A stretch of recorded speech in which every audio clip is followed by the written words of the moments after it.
મિત્રો, આજે હું તમને આ વાર્તાની અંદર જણાવીશ કે મારા પતિને છોડાવવા માટે એક પોલીસવાળો અને વકીલ મારી સાથે આખી રાત એવો ખેલ ખેલ્યો. મારું નામ કંચના છે અને મારી ઉંમર 32 વર્ષની છે. મારો રંગ ખૂબ જ ગોરો છે અને હું ખૂબ જ સુંદર દેખાઉં છું.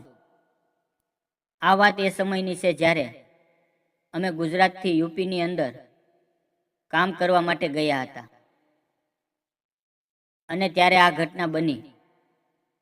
ત્યારબાદ અમે ફરી વખત ગુજરાતમાં આવી ગયા.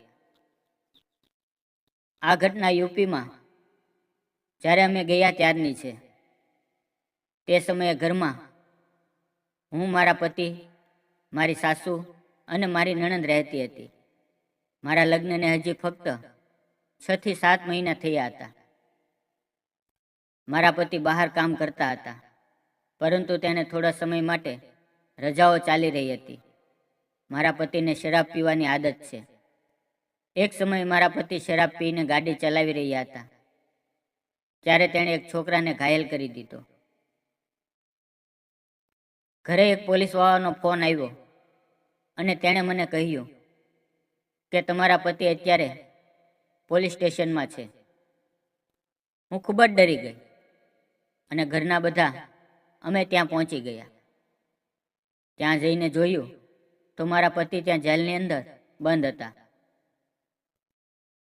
પોલીસ ઇન્સ્પેક્ટર ખૂબ જ ગુસ્સામાં જોર જોરથી બોલ્યો, તારા પતિએ શરાબના નશામાં મારા છોકરાને કારથી ઘાયલ કરી દીધો છે. તેની માથે હું જોરદાર કેસ બનાવવાનો છું. તેની વાત સાંભળીને મારા હોશ ઉડી ગયા. તેના અવાજમાં ખૂબ જ ગુસ્સો હતો. માહોલ ગંભીર અને શાંત થઈ ગયો.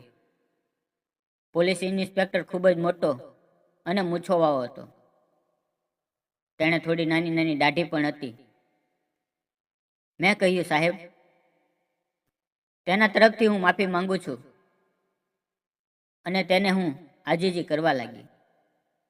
તો તેણે હવાલદારને કહ્યું.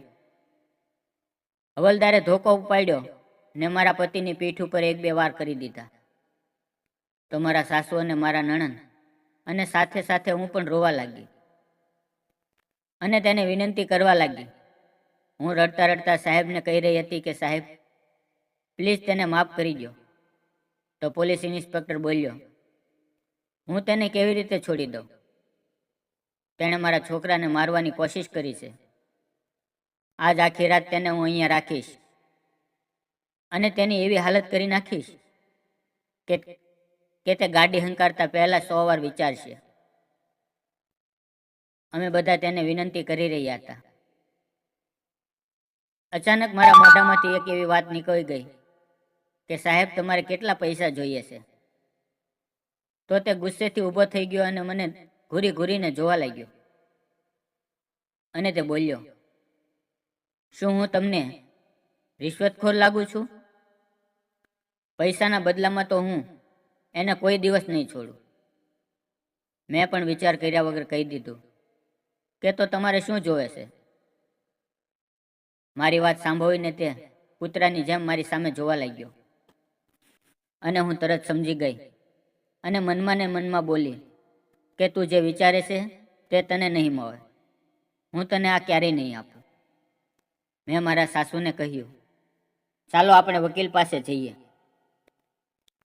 અમે સાંજે 9 વાગ્યે એક વકીલની પાસે ગયા. તેની સાથે બધી વાત કરી અને વકીલની સાથે અમે પોલીસ સ્ટેશને આવ્યા. પછી વકીલ અને ઇન્સ્પેક્ટર વાત કરવા લાગ્યા. ઘણી વાત કર્યા પછી તે બંનેની વચ્ચે ગરમાગરમી થઈ ગઈ અને તેની વાતથી એવો રસ્તો નીકળ્યો કે તેને સાંભળીને અમે બધા ગભરાઈ ગયા. કારણ કે હવે આ કેસ કોર્ટની અંદર જશે અને ત્યાં સુધી મારા પતિ જેલમાં રહેશે. પરંતુ એક વાતનો સંતોષ હતો કે તેને પોલીસવાળા મારશે નહીં. અમે બધા પોલીસ સ્ટેશનમાંથી બહાર આવી ગયા. બહાર આવ્યા પછી હું થોડી વાર માટે મારા પતિને મળવા માટે અંદર ગઈ. જ્યારે હું અંદર દાખલ થઈ તો મેં જોયું કે પોલીસ ઇન્સ્પેક્ટર અને વકીલ બંને જોર જોરથી હસી રહ્યા હતા. પોલીસ બોલ્યો, હવે તે આપણી જાળમાં ફસાઈ ગઈ. મિત્ર, જો એક વખત એ મળી જાય તો મજા આવી જાય. તેને હું કાચે કાચી ખાઈ જઈશ.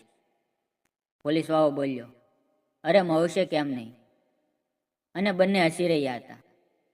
તેની વાત સાંભળીને મારા પગ નીચેથી જમીન સરકી ગઈ. હું ડરને લીધે અંદર ન ગઈ અને પાછી બહાર આવી ગઈ. અમે બધા ઘરે આવ્યા.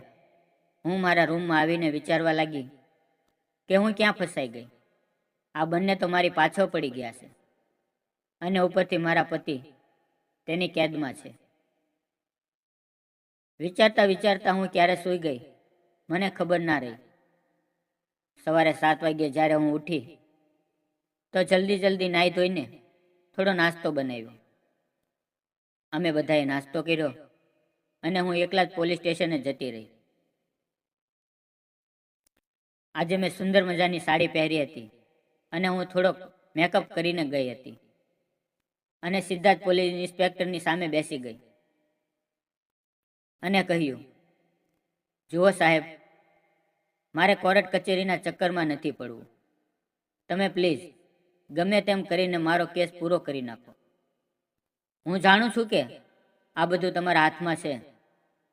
મારા પતિએ જાણી જોઈને તમારા છોકરાની સાથે ગાડી નહોતી ભટકાડી. એ વસ્તુ એક નસીબ જોગ હતી અને તેને લીધે હું તમારી માફી માંગુ છું. તમે કંઈ પણ કરો પણ આ મામલો પતાવી દો. મારી વાત સાંભળીને તેના ચહેરા ઉપર ખુશી આવી ગઈ. તે મને સાફ સાફ દેખાઈ રહી હતી. તેને લાગી રહ્યું હતું કે માછલી જાળમાં ફસાઈ ગઈ છે. મેં પણ વિચારી લીધું હતું કે જ્યારે હું કુંવારી હતી ત્યારે મેં પણ ઘણી ક્રિકેટ અને કેરમ રમીને મોજ કરી છે. હવે હું મારા પતિ માટે ફરી એકવાર રમવા માટે તૈયાર હતી. પોલીસવાળો મારી નજીક પોતાનો ચહેરો લાવ્યો અને ધીરેથી બોલ્યો, શું કરી શકીશ તું પોતાના પતિને બચાવવા માટે? મેં નમીને તેને પર્વતનો નજારો દેખાડ્યો અને બોલી, તમે જે કહેશો તે હું બધું કરીશ. તેણે એક નજર નાખી. શું તું બધું કરીશ? તે બોલ્યો. મેં ગભરાતા મારી ગરદનને હલાવી. તો સાહેબ બોલ્યા, ઠીક છે, તું વકીલ સાથે વાત કરી લે, કારણ કે તેણે તારા પતિના કેસની ફાઇલ તૈયાર કરી લીધી છે અને તે સાંજે આવશે. જો તું સાંજે 9 વાગ્યે વકીલના ઘરે આવી શકા તો ત્યાં આવી જજે. આપણે બધા ત્યાં બેસીને વાત કરી લઈશું. મેં પણ હસતા હસતા કહ્યું, ઠીક છે, હું પૂરી તૈયારી કરીને આવીશ. હું ત્યાંથી જતી રહી.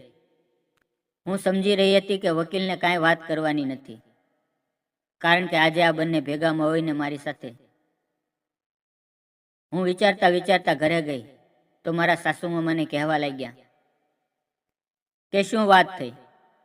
મેં તેને કહ્યું, તે વકીલ બરાબર નથી.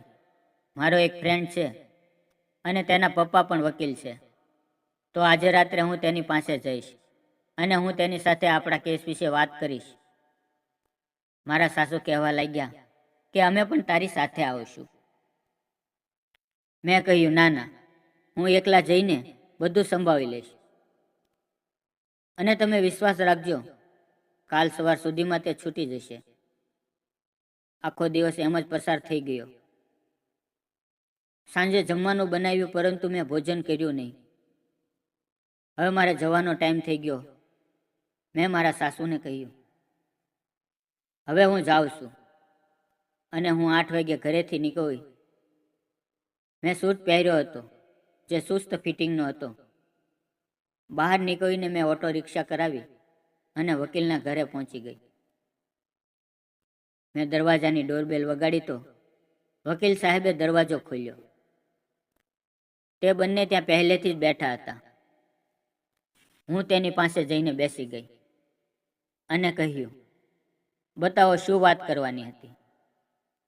તો પોલીસવાળાએ કહ્યું, પહેલાં તો એ જણાવ કે તું તારા પતિને છોડાવવા માટે કેટલે હદ સુધી જઈ શકીશ. હું ડર્યા વગર બોલી, હું બધું જ કરવા માટે તૈયાર છું, પરંતુ કાલ સવારે મારા પતિ મારા ઘરે જોઈએ. તો પોલીસવાળાએ કહ્યું, તારે અમારી સાથે 3 દિવસ સુધી ક્રિકેટ રમવું પડશે, ત્યારે જ તારો પતિ જેલમાંથી છૂટશે. તેની વાત સાંભળીને મારી હાલત ખરાબ થઈ ગઈ. મેં ધીમા અવાજે કહ્યું, પ્લીઝ સર, મારા પતિને સવારે છોડી દો. મને તમે જેટલો દિવસ અહીં રાખવા માંગો છો એટલા દિવસ રાખો. મારી વાત સાંભળી પોલીસવાળાની ખુશીનો કોઈ પાર ન રહ્યો અને તે બોલ્યો, સામેના ટેબલ ઉપર શરાબની બોટલ પડી છે, 2 બેગ બનાવીને લાવ. તું કાલની વાત કરા છો? હું આજે જ તારા પતિને છોડી દઈશ. હું હસતા હસતા ઊભી થઈ અને 3 ગ્લાસ કાઢ્યા. તો વકીલે કહ્યું, 3 ગ્લાસ શા માટે લીધા? શું તું પણ શરાબ પીવા માંગા છો?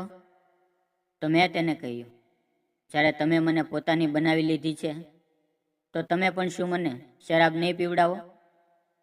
મારી વાત સાંભળીને તે બંને ખુશ થઈ ગયા અને વકીલ બોલ્યો, અરે મારી જાન, અમે તારી એવી મહેમાન ગતિ કરશું કે આવી મહેમાન ગતિ તારા પતિએ પણ નહીં કરી હોય. અને પછી તે બંને મારી સાથે એવું કર્યું કે હું તમને શબ્દોમાં વર્ણવી શકતી નથી. મારા પતિએ શરાબના નશામાં ગાડી હંકારી અને તેની ભૂલે મને મારી આબરૂ વેચવા માટે મજબૂર કરી નાખી. મિત્રો, આ વાર્તા ઉપરથી તમે સમજી શકો છો કે શરાબ તમને કેવી હાલતમાં મૂકી દે છે. આથી ક્યારે પણ શરાબ ન પીશો, કારણ કે તમારો અને તમારા પરિવારનો નાશ કરે છે. વાર્તા સારી લાગી હોય તો વિડીયોને લાઈક અને ચેનલને સબસ્ક્રાઈબ જરૂર કરજો. ફરીવાર મળશું એક નવા વિડીયોમાં. ત્યાં સુધી આવજો. વિડીયોની અંદર આવેલા નામ, પાત્ર અને ઘટના ફક્ત કાલ્પનિક છે. તેનો કોઈ પણ વ્યક્તિ સાથે સંબંધ નથી. વિડીયો પૂરો જોવા બદલ ધન્યવાદ.